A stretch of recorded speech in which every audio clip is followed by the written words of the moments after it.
இச்செய்தியை வழங்குபவர் Aalayam associates private limited property developers. Aalayam associates private limited, number 52, third floor, 3B, Ram Darbar, Sterling road, Nungambakkam, Chennai 6,34,000. ABC நேயர்களுக்கு இனிய விநாயகர் சதுர்த்தி நல்வாழ்த்துக்கள்.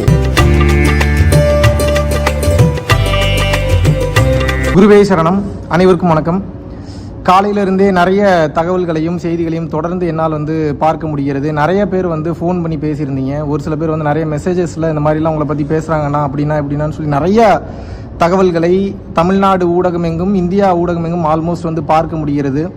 இதில் நிறைய தவறான கருத்துக்கள் ஊடகங்களில் பேசப்பட்டு கொண்டிருப்பதை பார்க்க முடிகிறது. அதில் மகாவிஷ்ணு ஆஸ்திரேலியா போய் ஒளிந்து விட்டார், வெளிநாட்டுக்கு சென்று ஒளிந்து விட்டாரா, அடுத்த இவரா அடுத்த அவரான்னு சொல்லிட்டு நிறைய கேள்விகள் வருவதையும் என்னால் பார்க்க முடிகிறது. ரொம்ப கிளியராக சொல்லணும் அப்படின்னா, பேசிக்காகவே நான் இந்தியாவில் இருக்கக்கூடிய ஆள் கிடையாது. ஏன்னா ஆஸ் ஐ ஆல்ரெடி செட், ஒரு இந்தியா உட்பட 6 நாடுகளில் பார்த்தீங்கன்னா நமக்கு அலுவலகங்கள் இருக்குது. தொடர்ச்சியான யோக பயிற்சி வகுப்புகளை கொடுத்து கொண்டிருக்கிறோம்.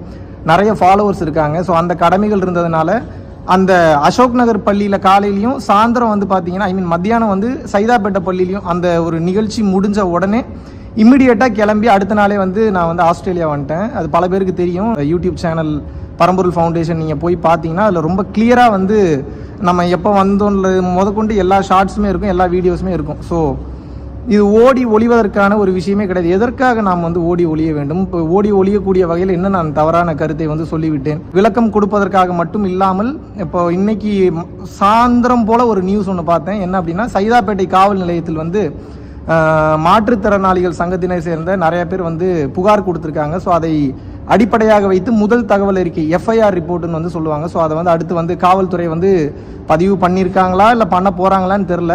இன்றைக்கி நம்ம பரம்பொருள் ஃபவுண்டேஷனுடைய ஆஃபீஸ்லேயும் நம்ம திருப்பூரில் இருக்கக்கூடிய எனது இல்லத்திற்கும் காவல்துறை அதிகாரிகள் சென்று அங்கே விசாரணை நடத்தியிருக்கிறார்கள். அவர்கள் அவங்க வேலையை கரெக்டாக பார்க்குறாங்க. அதில் எந்தவித தவறும் கிடையாது.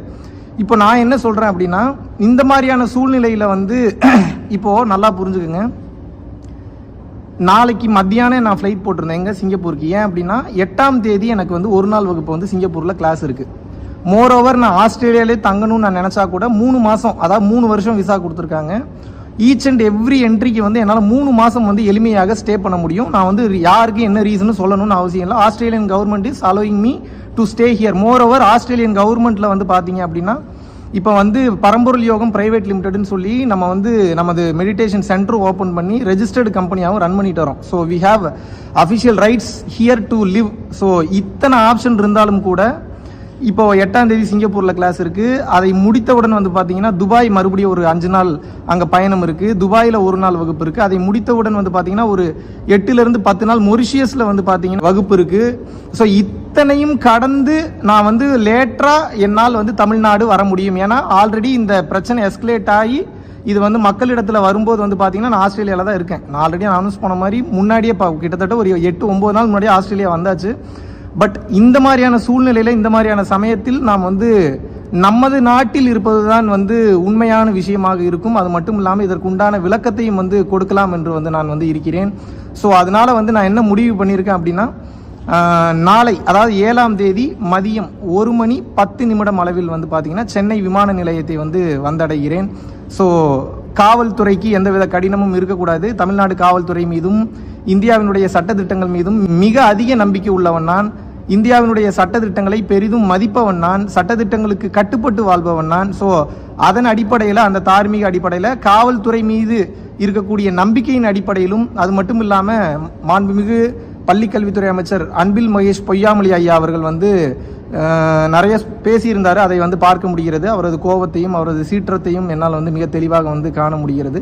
ஸோ அவருக்கு விளக்கம் கொடுக்குற அளவுக்கு எனக்கு அறிவு இருக்கா, தகுதி இருக்கான்னு தெரியல. ஏதோ எனக்கு தெரிஞ்ச விஷயங்களை உங்ககிட்ட தமிழ்நாட்டில் சென்னை இறங்கினோடனே பகிர்ந்துக்கலாம்னு இருக்கேன். என்னை பற்றின ஒரு அலகேஷன் வந்திருக்கு. அதுக்கு நான் விளக்கம் கொடுக்கறதுக்கு நான் இந்தியாவில் தமிழ்நாட்டில் இருந்தாக வேண்டும். அதை பற்றி பேசுவதற்காக நேரடியாக சென்னை விமான நிலையத்திற்கு நாளை வந்தடைகிறேன்.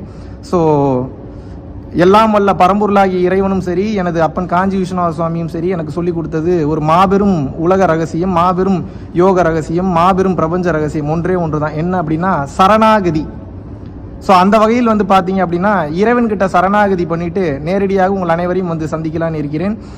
அதை கடந்த நிலையில் வந்து பார்த்தீங்கன்னா தமிழ்நாடு காவல்துறையினுடைய விசாரணைக்கு கட்டுப்பட வேண்டும் என்ற அந்த ஒரு முக்கியமான விஷயத்திற்காகவும் நேரடியாக வந்து உங்களை வந்து சந்திக்கிறேன். நன்றி. நாளை மதியம் 1:10 அளவில் உங்கள் அனைவரையும் விமான நிலையத்தில் சந்திக்கிறேன். நன்றி, வணக்கம்.